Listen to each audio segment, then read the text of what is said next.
The year is 2026. You did everything right. You went to school. You didn't party too hard. You picked a safe major. You got the job. You maxed out your 401k. You paid your taxes. You didn't buy dumb things. You listened to all the advice. And yet, you're 35 or 45 or 55. You make more money than your parents ever did. On paper, you are successful, but you're not rich. And deep down, you're starting to realize you never will be. Not because you're lazy. Not because you're stupid. Not because the system is rigged in some cartoon villain sense. But because the rules you followed were designed to keep you solvent, not wealthy.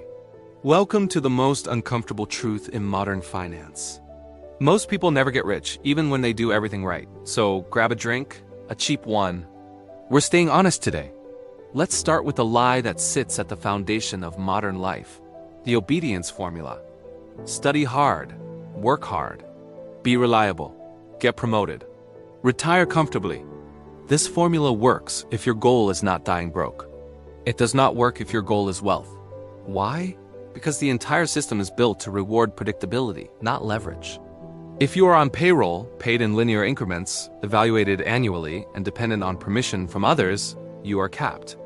Your income growth is capped. Your time is capped. Your upside is capped.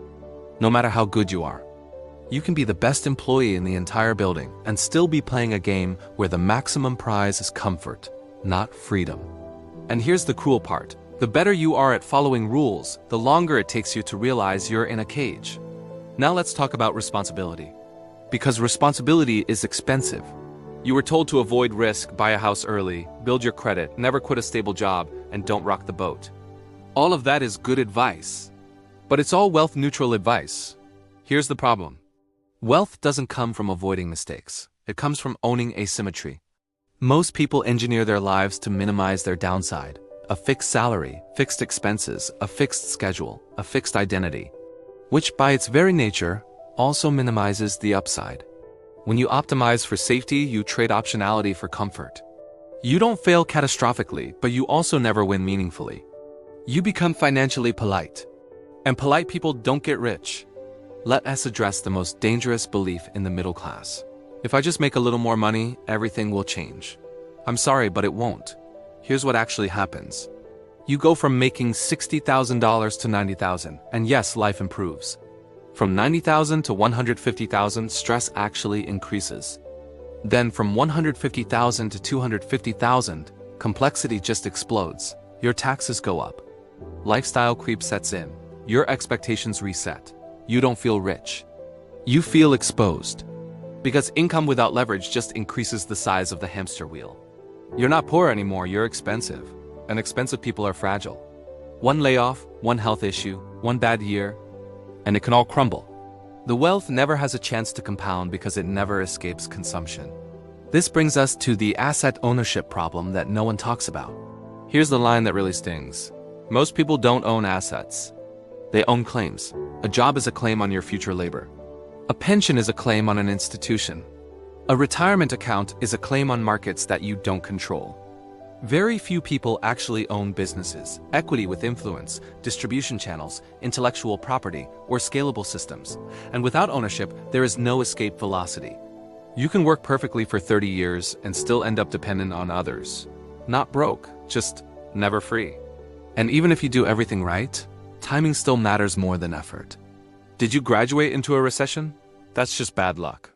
Did you buy a house at the peak of the market? Bad timing. Did you start investing right after a massive bull run? Tough. The system pretends that outcomes are moral. That if you're rich, you must be smart, and if you're poor, you must be lazy. That's a comforting thought. And it's completely false. Most wealth is the result of being early, being positioned correctly, and being exposed to upside, not just being obedient. Hard work keeps you in the game, but timing is what decides who wins it. This is the paradox no one warns you about. The safe path actually produces maximum dependence. You depend on your employer, on the markets, on the government, on insurance companies, and on policy stability. When any one of those cracks, your entire life feels unstable.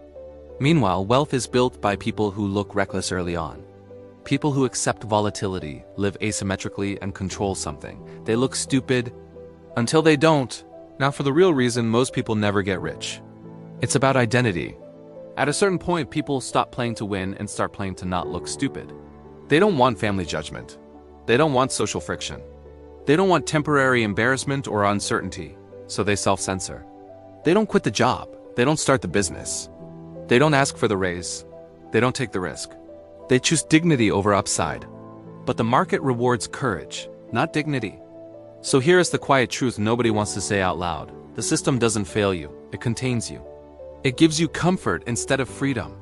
It gives you security instead of upside. It gives you stability instead of sovereignty. And for most people, that's enough.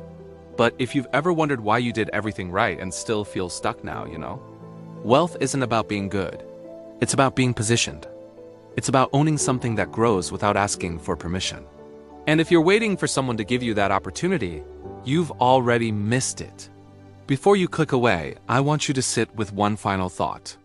If doing everything right was enough, wealth would be common. But it isn't, because the system doesn't reward effort. It rewards positioning.